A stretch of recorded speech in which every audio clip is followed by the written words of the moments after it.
The video started playing before I even understood what I was looking at. A shaky phone recording, blurry faces, warm lamplight, clinking glasses, the familiar chaos of a family dinner I hadn't been invited to. Then my father's voice cut through the laughter. "You know what your problem is, Leah? You think throwing money at everything makes you important, but you're still just a worthless burden who can't even keep a man." I froze. For a second, I couldn't breathe. The voice came again, his voice followed by a burst of laughter from my brother Kenneth and my aunts and uncles. My name was the punchline. The screen dimmed as my hand trembled, but I kept watching. I had to. My Uncle Gerald's voice, the one filming, said something like, "You raised a good daughter, Frank." And my father snorted. "Generous? She owes me. I put a roof over her head for 18 years. This is just her paying me back. Besides, she's got nothing going on, no husband, no kids. Might as well make herself useful as our cash cow." The table erupted again, the sound of laughter rolling through the small dining room like a wave of contempt. Even Kenneth joined in, smirking like it was all some kind of joke. My throat went dry. I paused the video, then pressed play again, like maybe I'd imagined it. But no, the cruelty was real, casual, easy for them. I sat there in my small Portland apartment, surrounded by the quiet hum of the fridge, the smell of cheap coffee, and the faint rain tapping against my window. Everything felt smaller, tighter. I'd been paying my father's mortgage for 4 years, $2,000 every month, $96,000 total. And I'd done it without missing a single payment, even when rent crept up, even when groceries got expensive. And now, I was a cash cow. For a long time, I didn't move. My phone screen was still lit. The video paused on my father's smirking face. I could see the reflection of my own face in the glass, eyes red, jaw clenched, a ghost of the daughter who still wanted his approval. Uncle Gerald sent another text. "Sorry, that wasn't meant for you. Let's just forget about it." Forget about it. As if betrayal could be erased by pretending it didn't happen. I turned off the video, then stared at my dark phone screen, the rain outside now steady and insistent. My mind was racing not just with anger, but with years of memories that suddenly made sense. The times he'd brushed off my achievements. The birthdays he'd forgotten. The way Kenneth was always the one with potential, while I was just responsible. Leah, the daughter who showed up, who paid, who never needed praise. I thought of my apartment, second-hand furniture, thrifted curtains, discount groceries. I'd told myself I lived simply because I was practical, but now, I realized I'd been living in self-imposed scarcity, so my father could live comfortably in the house I'd grown up, in the same house where I'd learned to disappear quietly when things got loud. The rain outside turned heavier, drumming against the window like a heartbeat. I wanted to scream, to call him and demand an explanation, but I knew what would happen if I did. He'd deny it. He'd call me too sensitive. He'd twist it until I ended up apologizing. I'd been down that road too many times. Not this time. I sat on my couch, the city's glow filtering faintly through the curtains, and whispered to myself, "Don't react, plan." It was strange, the calm that came after that decision. My hands were still shaking, but something in me hardened. He thought I'd never stand up for myself. He thought I'd always keep paying, always keep quiet, always keep being the dutiful daughter. But he didn't know me anymore. He didn't know what silence could do when it was finally broken. Outside, thunder rumbled somewhere beyond the city skyline, and for a fleeting second, I imagined my mother's voice, a soft echo in my memory saying, "Enough, Leah. Enough giving. It's time to take back your peace." I took a deep breath, saved the video to my laptop, and opened a new folder. I named it Mortgage Evidence. I wasn't sure yet what I'd do with it. But I knew one thing for certain: whatever came next, I'd face it on my terms. People like to say that love between family is unconditional. But growing up in my house, love was more like a loan, one that came with interest, guilt, and silence as currency. After I saw that video, I couldn't stop thinking about how it had come to this, how I'd ended up paying the bills of a man who hadn't hugged me in 20 years. So, I did what I always do when I'm overwhelmed. I made coffee, sat by my window, and started tracing the story backward. My name is Leah Henderson, 32 years old, logistics coordinator for a shipping company in Portland. I make enough to live modestly, not enough to be extravagant, but enough to help. And that's what I'd done. Every month, for 4 years. Helped. $2,000 to my father's mortgage, like clockwork. Never late. Never questioned. The irony? My father used to say that depending on others was weak. Stand on your own 2 feet, he'd bark when I was a teenager trying to ask for school money. But when it came to him somehow, the rules didn't apply. I remember the first time he asked me for help. It was 4 years ago, just after his retirement. He called out of the blue, a rare thing. I remember staring at the phone, surprised to see his name flash across the screen. "Leah, I need to talk to you about something," he said, his tone oddly hesitant. He explained how his pension wasn't stretching far enough, how the mortgage was swallowing his savings, the bank's threatening foreclosure. "I might lose the house," he said, voice heavy with shame that wasn't entirely real. Then came the hook. "I can't ask Kenneth. He's got a family to feed." That single sentence was designed to hit every weakness I had, the guilt, the yearning to matter, the illusion that I could finally be enough. "How much?" I'd asked. $2,000 a month, he said. I hesitated for maybe 5 seconds. "I'll do it." There had been a pause. I remembered holding my breath, waiting for the magic words I'd always wanted to hear. "Thank you, Leah. I appreciate it," he'd finally said. Not "I love you," not "I'm proud of you." Just appreciation, like I was a well-behaved employee. At the time, it had felt like victory. I'd replayed that moment again and again. That's how deep the hunger for approval went. Back then, I'd just started my job. I remember making spreadsheets to calculate what I could cut. I canceled Netflix. I stopped eating out. I taught myself to sew because I couldn't afford new curtains. When coworkers invited me for drinks, I'd smile and say, "Maybe next time." And every first of the month, I'd transfer the money, feel a quiet satisfaction, and imagine him telling people, "That's my daughter. She takes care of me." Except now, I knew what he really told them. "She owes me." I scrolled through old messages on my phone, looking at the history of our conversations. The evidence was everywhere, in little bubbles of text. Me. "Sent it this morning, Dad. Should be there by 10 a.m. Him. "Got it." That was it. No emoji, no warmth, no gratitude. Just acknowledgement that the transaction had cleared. And I'd convinced myself it was fine. I told friends my father was old-fashioned, not affectionate, just practical. I'd lied to protect the story I wanted to believe that someday he'd see what I'd done for him and be proud. Now, sitting in my dim apartment with that video burned into my mind, the truth hit me like cold water. He hadn't asked for help out of need. He'd asked because he knew I'd say yes. Because he counted on my guilt, my loyalty, my silence. I leaned back in my chair and stared at the ceiling. The cheap bulb flickered once, casting shadows across the walls, and I thought about my mother. She'd died when I was 7, soft-spoken, gentle, the kind of woman who could calm storms with a whisper. After she passed, our home became quiet in a different way. My father worked constantly.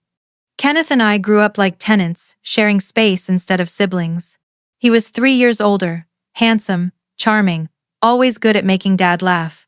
He learned early how to perform admiration, how to feed Dad's ego. I never stood a chance. I remembered one night when I was 10, I'd drawn a picture of our family for art class, Mom smiling, Dad holding my hand. I ran to show him while he watched TV. He looked up once, said, "That's nice, Leah. Go play outside." Kenneth laughed. "Nobody cares about your dumb drawings." Dad chuckled along. That tiny, harmless laugh. It had carved a mark so deep I still felt it decades later. When Kenneth barely graduated high school, Dad threw a barbecue. When I graduated with honors, he said, "Good. At least you're not completely useless." That night, I realized love in our family wasn't earned by goodness or effort, it was earned by flattery. Kenneth was the golden son. I was the background noise. After college, I moved to Portland for work and told myself distance would make things better. It didn't. The calls came only when he needed something, a birthday card, a favor, a payment. And every time, I gave it. Because giving was my way of staying connected. But now, that connection felt like a noose. I went to my kitchen and poured the rest of my cold coffee down the sink. The smell lingered, burnt, bitter, metallic. My reflection in the window looked unfamiliar. A woman with tired eyes who'd traded years of her life for scraps of affection. I opened my banking app again. The list of payments stared back at me, perfectly consistent, almost beautiful in its precision. I scrolled until the beginning 4 years ago, the first transfer. Then I added the numbers in my head. $96,000.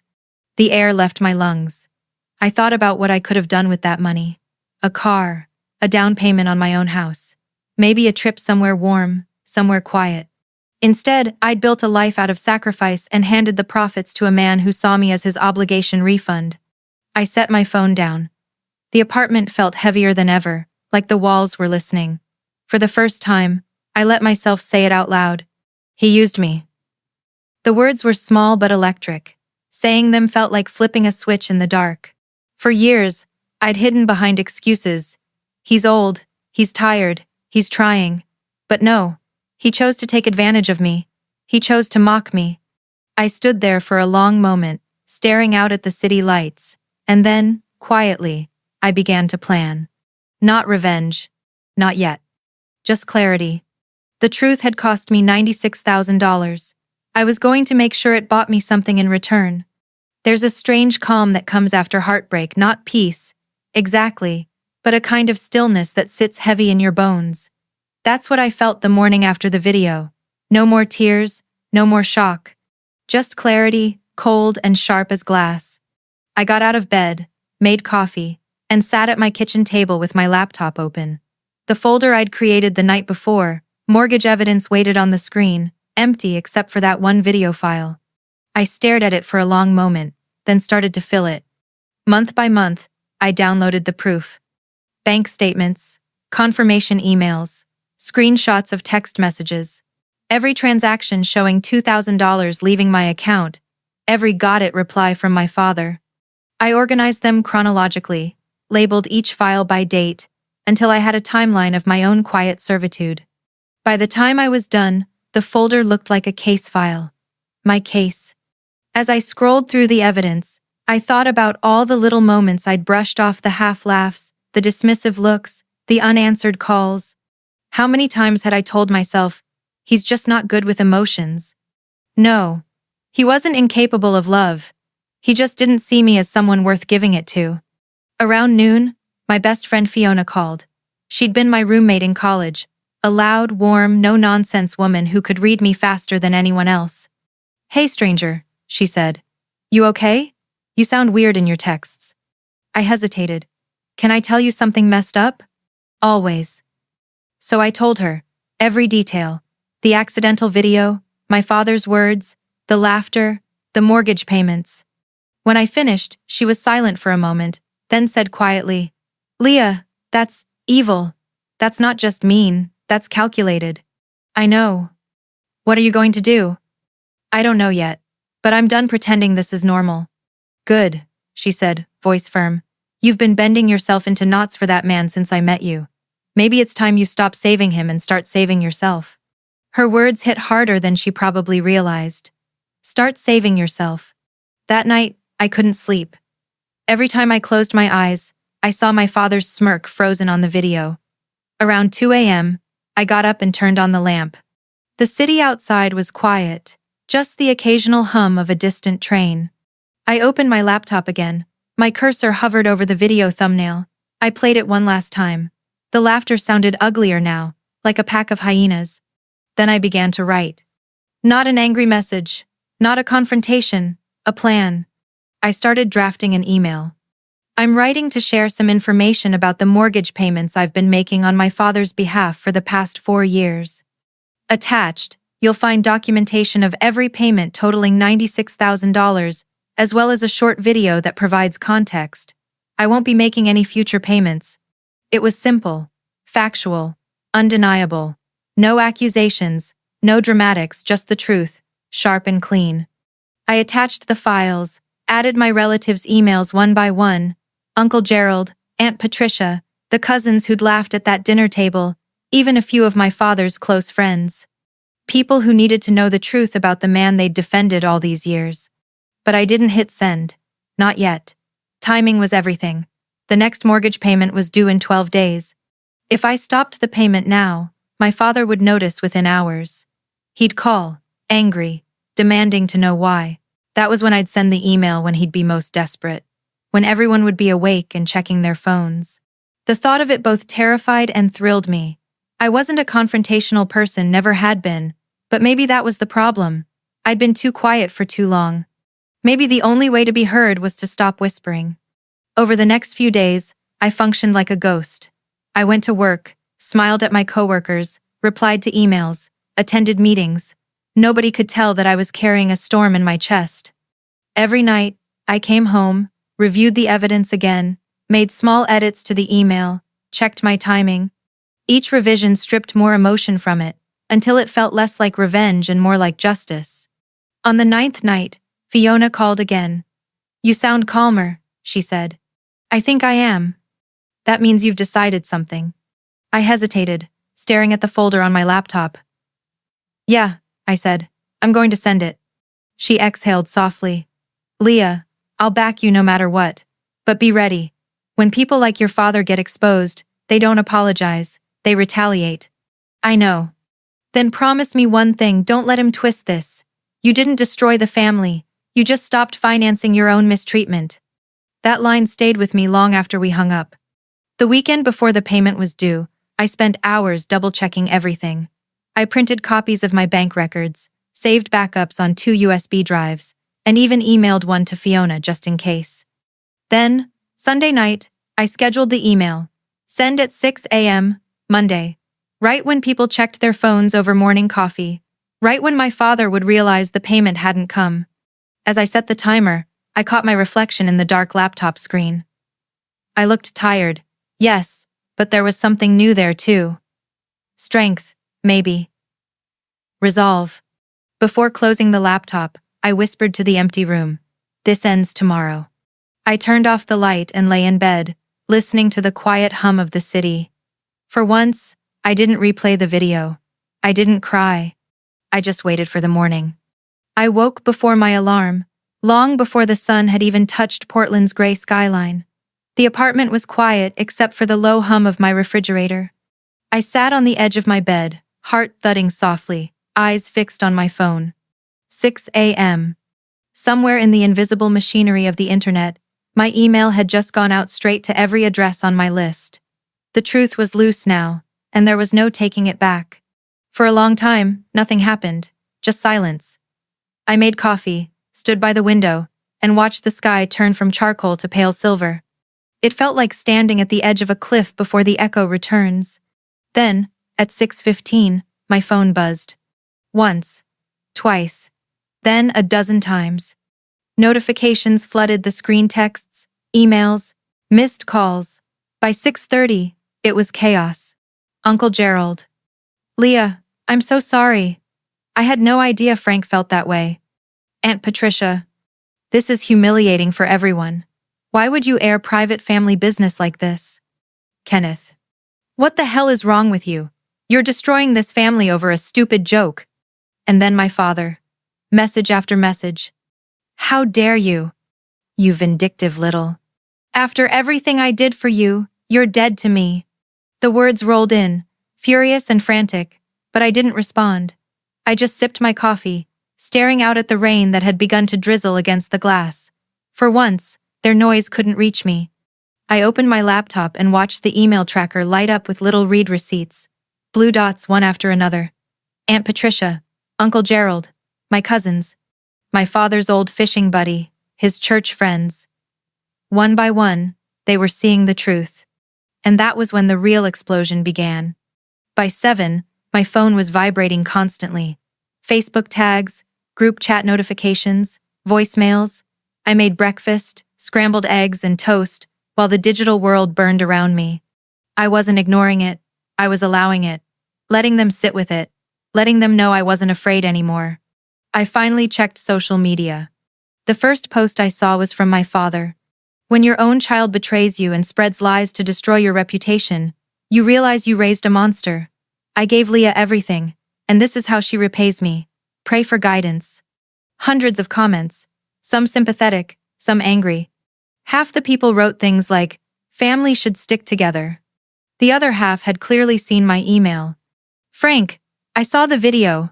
Those weren't lies. You called your daughter a cash cow while she paid your bills. You accepted church donations while she supported you? Disgusting. I stared at the screen, a strange mixture of sadness and satisfaction tightening in my chest. The truth was messy, but it was out. Then came a call I hadn't expected from an unfamiliar number. Hello? Is this Leah Henderson? The voice was calm, professional, female. Yes. My name is Catherine. I'm the treasurer at St. Michael's Church, where your father's a member. I just wanted to reach out regarding some financial discrepancies we discovered this morning. My stomach dropped. Discrepancies? For the past 3 years, your father has been receiving monthly assistance from our hardship fund. He told us he was struggling to keep his house, that he had no family support. Based on the documentation you sent, those claims appear to be false. The room tilted slightly. He's been getting money from the church? I'm afraid so. Substantial amounts. Our board is meeting today to decide on next steps. I thought you should know. After she hung up, I sat in stunned silence, my phone heavy in my hand. He hadn't just used me, he'd been scamming his church at the same time. I pressed my palms to my eyes and laughed once, a short, humorless sound. It wasn't even anger anymore, it was disbelief. I'd spent 4 years scraping by to save him, while he'd been collecting sympathy checks from his congregation. A message popped up from Fiona. Holy hell, I just saw your email thread. Are you okay? I called her. Define okay. Fair point. He was taking money from his church, I said flatly. 3 years worth. You're kidding. I wish I was. Fiona went quiet for a moment. Leah, listen to me. This isn't just family drama anymore. This is fraud. He could actually get in trouble for this. I know. How do you feel? I paused. Vindicated, but also hollow. That's normal, she said gently. You spent your whole life taking care of people who hurt you. It's not easy to let go of that habit overnight. Her words hit me deep, because even now, beneath the anger, a small part of me still wanted to fix it, still wanted to make everything right again even though they never had for me. By noon, my phone had 6-7 unread messages, 43 missed calls, and 21 voicemails. I listened to a few. My father's voice, raw and slurred with rage. You think you can humiliate me like this? You're nothing, Leah. Nothing. Your mother would be ashamed of you. Delete. Kenneth's voice. You've always been jealous of what Dad and I have. Grow up. Delete. And then one from Uncle Gerald. Leah, I owe you an apology. I should have said something that night. I should have stood up for you. What Frank said was wrong. I'm sorry. That one I kept. By mid-afternoon, my father's social media was a war zone. His post was shared, reshared, commented on by people who'd known him for years, neighbors, co-workers, church members. Some defended him, others didn't. Then came a final message from Catherine, the church treasurer. Our board has decided to suspend Frank Henderson's membership and report the incident to authorities for further review. Thank you for bringing this to light. I stared at it for a long moment, the words glowing faintly on my phone screen. Suspended, reported. My father, who once bragged about being a pillar of the community, was now a public scandal. Outside, the rain finally stopped. The air through my window smelled clean like metal and pine. I made another cup of coffee and sat down on the couch. The exhaustion finally caught up to me. I detonated a truth bomb that couldn't be undone. But as the storm calmed, I realized something strange. I didn't regret it. Not even a little. He'd built his world on lies. I'd simply turned on the lights. By the next morning, my inbox had turned into a battlefield. Apologies and accusations collided in real time, half the family siding with my father, half quietly reaching out to me like survivors of a shipwreck. I hadn't even brushed my teeth when my phone rang again. Unknown number. I almost didn't answer. I should have trusted that instinct. Miss Henderson? Yes. This is Robert Barnes, legal counsel for Frank Henderson. I froze. My father had hired a lawyer. He spoke smoothly, like he'd rehearsed it 100 times. Your father is deeply distressed by the defamatory materials you distributed this week. He's considering pursuing legal action unless you issue a public retraction and apology. I almost laughed. Defamation? Everything I sent was true, I said. I have documentation for every payment, and that video came from my uncle. Regardless of its source, he replied, you had no right to circulate private family conversations. You've caused significant emotional and reputational harm. Reputational harm? My voice broke into a short, bitter laugh. What about the emotional harm he caused when he called me worthless for 4 years straight? The lawyer's tone didn't change. Miss Henderson, your father is willing to be reasonable. No, I cut him off. He's willing to manipulate. Tell him if he wants to sue me, I'll see him in court, and I'll bring the receipts. All $96,000 of them. I hung up before he could respond. For a few seconds, I just stood there, the phone heavy in my hand, the world oddly quiet. The rage didn't come this time, just clarity. If he wanted to escalate, so would I. I called Fiona immediately. He got a lawyer, I said as soon as she picked up. Already? That's fast even for him. He's bluffing, right? Probably. If he takes it to court, everything becomes public, record, the video, the church fraud, all of it. He's trying to scare you into backing down. But just to be safe, you should get your own lawyer. Any recommendations? I'll ask around. By noon, she'd sent me a name. Grace Patel, mid-50s, sharp, no nonsense, known for defending whistleblowers and harassment victims. I made an appointment. That night, Portland's streets glowed wet under the streetlights as I walked into Grace's office. Small, tidy, lined with framed degrees and books. She looked up from her laptop and smiled faintly. Leah Henderson, she said, shaking my hand. I've read your case notes. I'll be honest, your father doesn't have a leg to stand on. Truth is an absolute defense against defamation. So I'm safe? Oh, he might still file something, she said. People like him often do. But he won't win, and if he tries, we'll countersue for frivolous litigation. Her confidence steadied me. He also committed fraud, I added quietly. The church confirmed it. Grace raised an eyebrow. Then he's in much deeper trouble than he realizes. If they report it, he could face criminal charges for misrepresentation or theft by deception. The idea of my father in handcuffs made me feel queasy, not victorious. I don't want revenge, I said. I just want him to stop.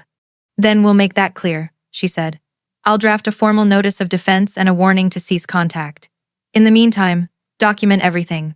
Calls, texts, threats. Keep a record. I nodded. Already doing that. By the time I left her office, the drizzle had turned into steady rain.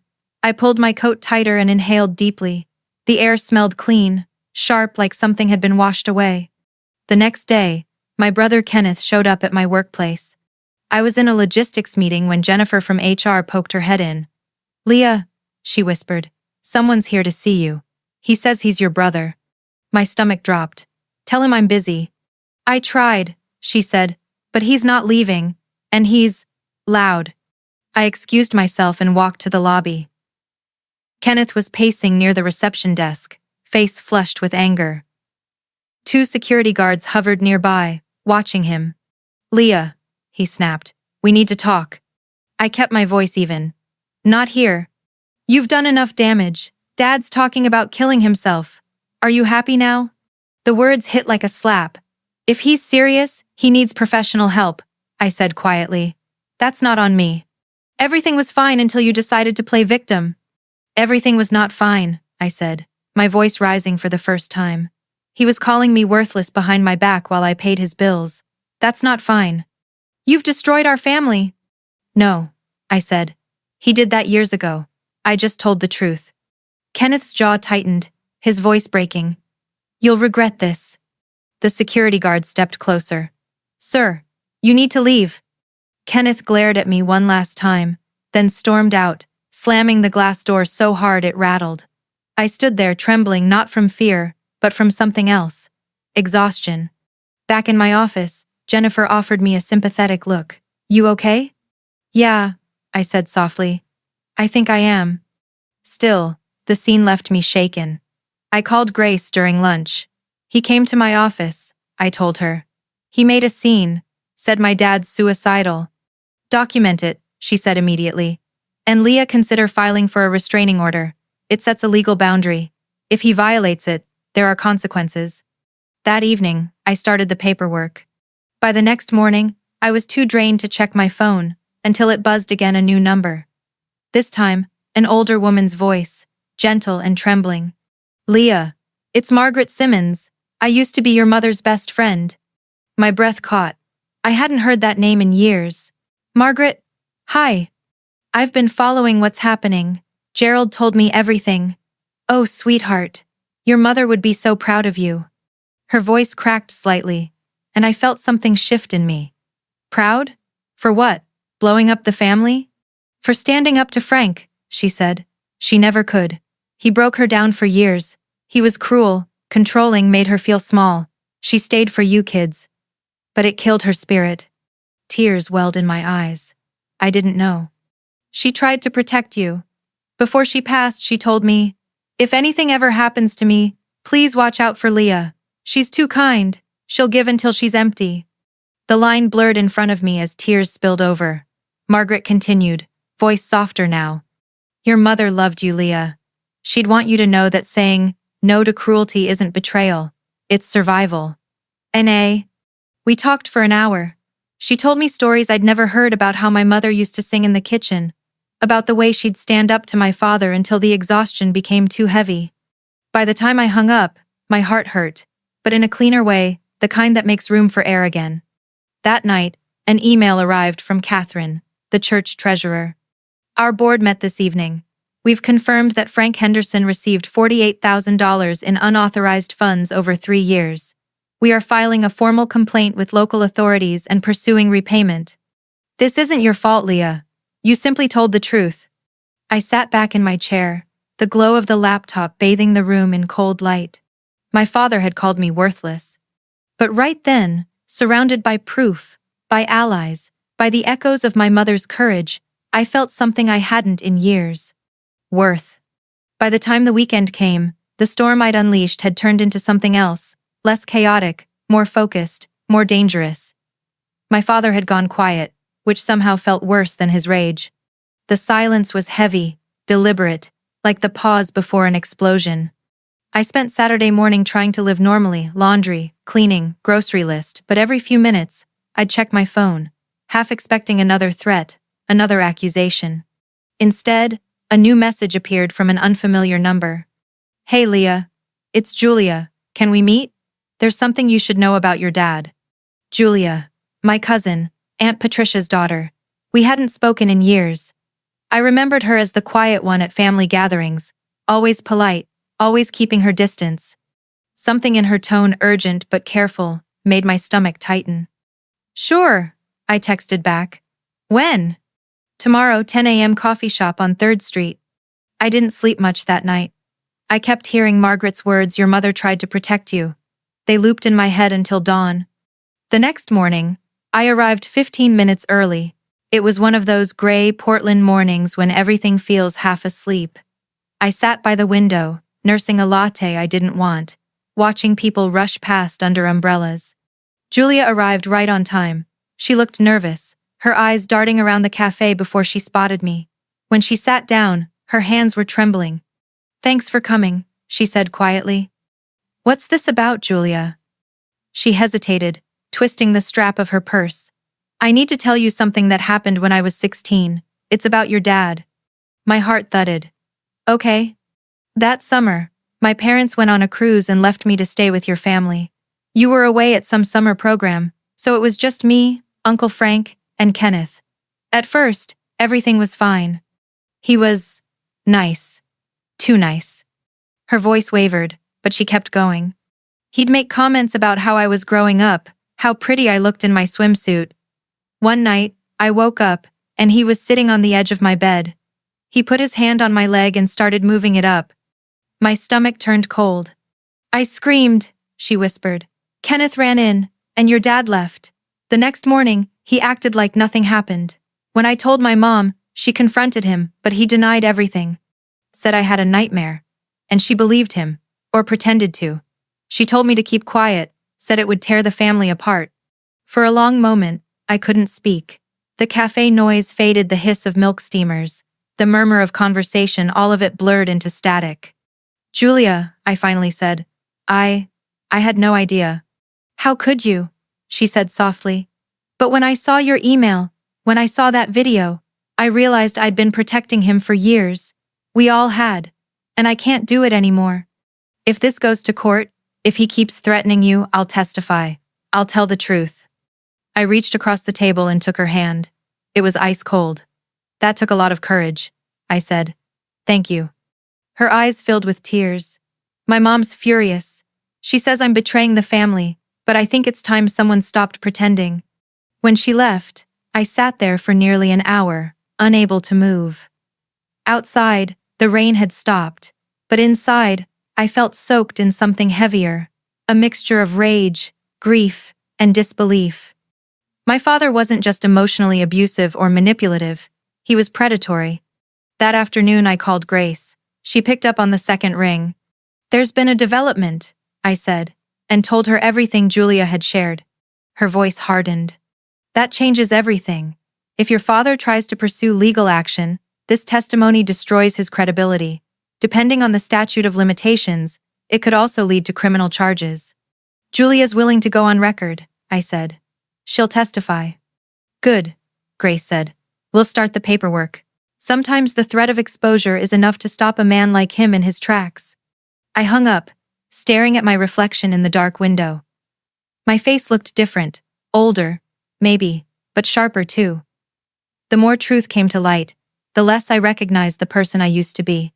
The frightened daughter had been replaced by someone else, someone capable of seeing things for what they were. That night, I went for a walk. Portland was damp and quiet, the streets reflecting streetlights and rippling puddles. I passed the house I used to dream about, buying, the one with the big porch and the yellow door.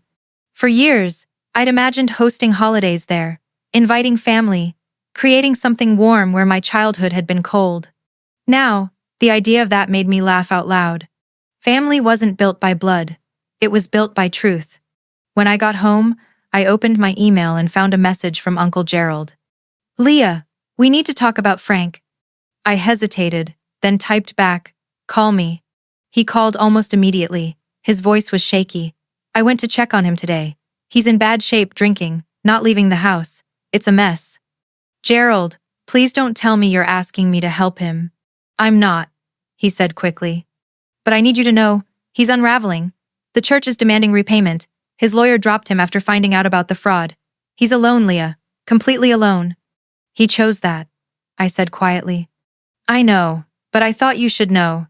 He's got about 3 weeks before the bank starts foreclosure proceedings. 3 weeks. I repeated the words like they belonged to someone else. When we hung up, I sat in the dark, staring at my phone. I felt nothing. No pity, no anger, just emptiness. For years I'd been the daughter who fixed things. Now I was the woman who watched them burn down, and for once, didn't try to stop it. Later that night, a thought came to me, small, almost gentle, like a whisper. Mom would have wanted you to keep walking. I looked up at the ceiling, imagining her face, her soft smile. I am, Mom, I said quietly. I promise. I'm walking away this time.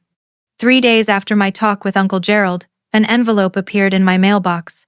No return address, but the handwriting was instantly familiar, uneven, impatient, like he'd been pressing too hard on the pen. My father. Inside was a single sheet of paper, folded twice. Leah, I'm writing to ask for your forgiveness. I know I've hurt you. I know what I said was wrong. I'm begging you to show mercy. Help me save the house, and I promise things will be different. I'll make it up to you. Please, I'm your father. No apology for the years of cruelty. No admission of what he'd done to Julia. Just desperation disguised as repentance. I sat at my kitchen table for a long time, rereading the words. The old me would have melted, would have heard, please, and forgive, and mistaken them for love, but not anymore. I took out a blank sheet of paper and wrote my reply carefully, my hand steady. Dad, I forgive you for my own peace of mind, not because you deserve it. Forgiveness doesn't mean reconciliation. It doesn't mean I'll rescue you from the consequences of your actions. You called me worthless. You used me. You lied to your church. Those were your choices. And now, these are your consequences. Goodbye. I sealed it, mailed it, and walked home feeling lighter than I had in years. Forgiveness wasn't surrender this time. It was release. Saturday, Fiona drove up from Eugene to see me. We spent the day hiking through Forest Park. The trail was damp with last night's rain, the air cool and pine-scented. For the first time in weeks, I could breathe. "How are you really doing?" she asked as we climbed a small ridge. "Honestly?" I smiled faintly. "Free. Tired. But free. No regrets?" "None about telling the truth. Maybe about wasting so much time trying to earn love that was never coming." She nodded. "You can't regret being kind, Leah. That's who you are. The problem wasn't you, it was everyone who took advantage of that kindness." We walked in silence for a while, listening to the wind move through the trees. It struck me then how peaceful it felt to walk beside someone who saw me, without trying to fix or control me. When we got back to the car, Fiona turned to me. "You know this isn't the end, right? He's not going to go quietly." "I know," I said, "but I'll be ready this time." She was right. The next morning, Grace called. "Your father's attorney just contacted me," she said. "He's hired a new one. They're threatening to file a suit for intentional infliction of emotional distress and defamation. They're demanding $50,000 and a public apology." I laughed out loud. $50,000? After he took $96,000 from me and $48,000 from the church? "I told them as much," Grace replied calmly. "We're not settling. If they proceed, we'll countersue for the money you paid, plus damages. I'll also subpoena Julia and any other witnesses. Once your father realizes how much worse this could get, he'll fold." "Do it," I said. "No more running." That afternoon, I came home from work to a new voicemail. His voice was slurred, angry, soaked in alcohol. "You think you've won, don't you? You haven't. You'll regret this, Leah. Everything that happens from here, it's on you." I saved it and forwarded it to Grace, then to the police. It went into the growing file of harassment evidence. That same week, the local news picked up the church fraud case. They didn't name him, but everyone knew. Longtime church member accused of defrauding hardship fund while receiving family support. Within hours, people connected the dots. Comments poured in. "Frank Henderson? I knew something was off about him. He borrowed money from me too, never paid it back. Can't believe he treated his daughter like that." For the first time, the tide turned.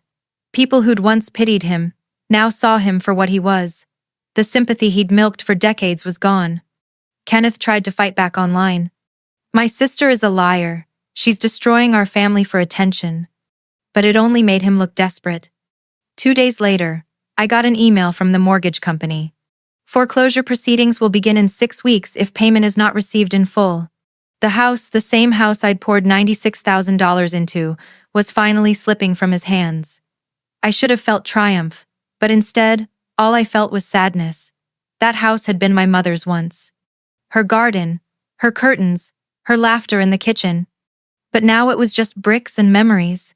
He'd poisoned every corner of it. That night, Aunt Patricia called. Her voice was cold, sharp with accusation. "You've destroyed your father's life," she said. "He's losing the house because of you." "He's losing it because he refused to pay for it," I said quietly. "That's not on me." "You were paying it and you stopped." "Yes. After finding out he called me worthless while spending my money on beer and lies. After finding out he stole from his church. After hearing what he did to your daughter." Silence. Then, "Julia is lying." "Is she? Or are you just afraid to admit your brother is the kind of man who could do that?" Her voice cracked. "You have no right to judge me." "I'm not judging you, Patricia," I said softly. "I'm just done keeping your secrets." She hung up without another word. I sat there for a while afterward, staring at my phone, waiting for guilt to arrive. It never did. The next day, Julia called. Her voice was calm, steadier than before. "Mom's furious," she said. "She told me if I testify, I'm not welcome in her home anymore." "I'm sorry, Julia." "Don't be. I finally see it clearly. All those years, I thought staying silent was keeping the peace, but it was just keeping the lie alive. I'm testifying, Leah, even if it costs me everything. I closed my eyes, swallowing hard. Thank you. We're not just standing up for ourselves, she said. We're standing up for everyone he hurt. Her strength reminded me of Fiona's, of my mother's, of the version of myself I was finally becoming. That night, as I got ready for bed, I walked past my mirror and stopped. For the first time in years, I didn't see the anxious, apologetic daughter who kept trying to prove she mattered. I saw a woman who finally did. The truth had torn my family apart, but it had also set me free. And maybe that was the price of freedom, losing everyone who preferred the lie. It happened on an ordinary Saturday, the kind that sneaks up on you when you least expect another storm. I was pushing a cart through the grocery store, just restocking for the week, when I turned the corner and froze. There he was. My father. Standing in the liquor aisle, cart half full of whiskey bottles and cheap beer. He looked diminished. His clothes hung loose, stained at the collar. His eyes were bloodshot, his face puffy. The proud, booming man who once ruled every room was gone. He blinked, recognizing me. Leah, he rasped. I nodded once and kept walking. But his footsteps followed. We need to talk. I stopped near the frozen foods, every muscle tight. No, we don't. Please, just 5 minutes. His voice cracked. I need your help. Against my better judgment, I turned to face him. Help with what? He swallowed. The house. The church is demanding the money back. The bank's foreclosing. Kenneth won't help. He says I embarrassed him. I've got nobody else. The same pleading tone I'd fallen for all my life. Only this time, it landed on stone. You had me, I said quietly. For 4 years, you had my help, my loyalty, my forgiveness, and you threw it away. I made mistakes. I shook my head. No, you made choices. Something dark flickered across his face. After everything I did for you. What did you do, Dad? My voice rose, trembling. You gave me food and a roof when I was a kid, the bare minimum. You never loved me. You never respected me. You mocked me. You stole from people who trusted you.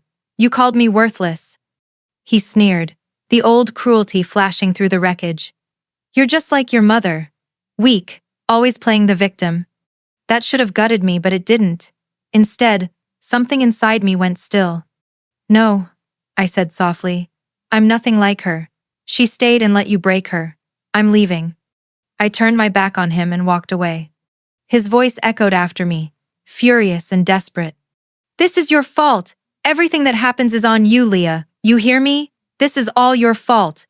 People in the aisle stopped and stared. I didn't.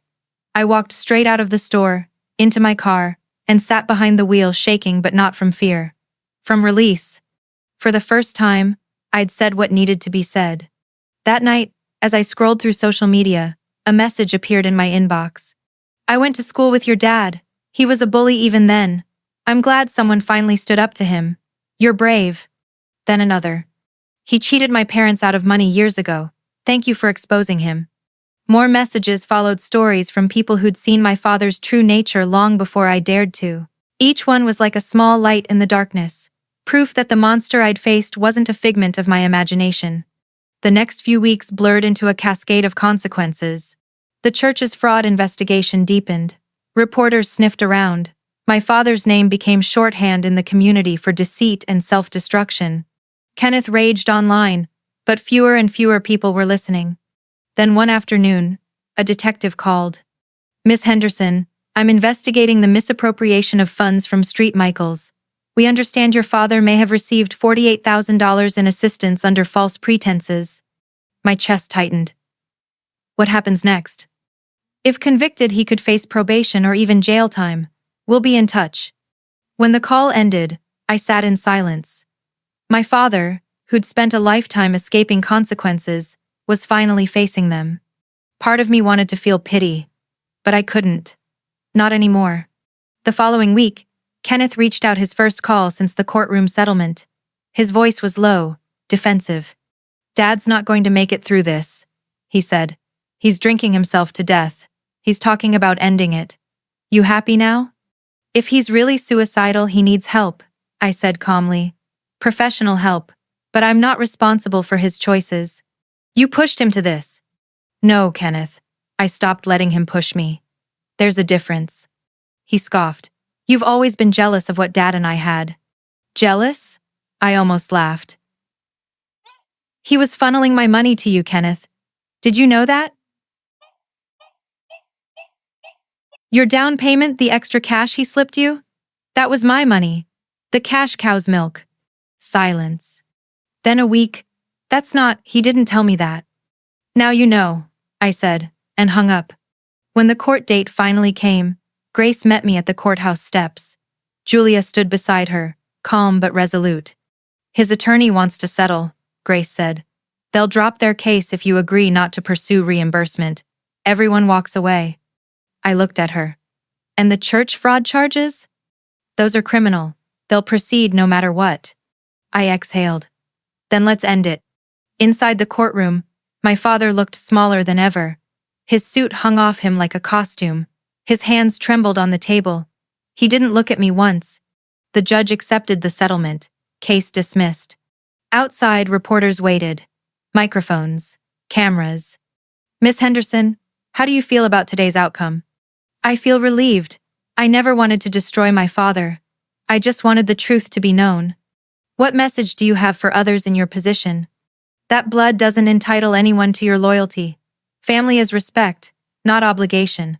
And it's okay to walk away when love turns into abuse. That night, the clip aired on local news.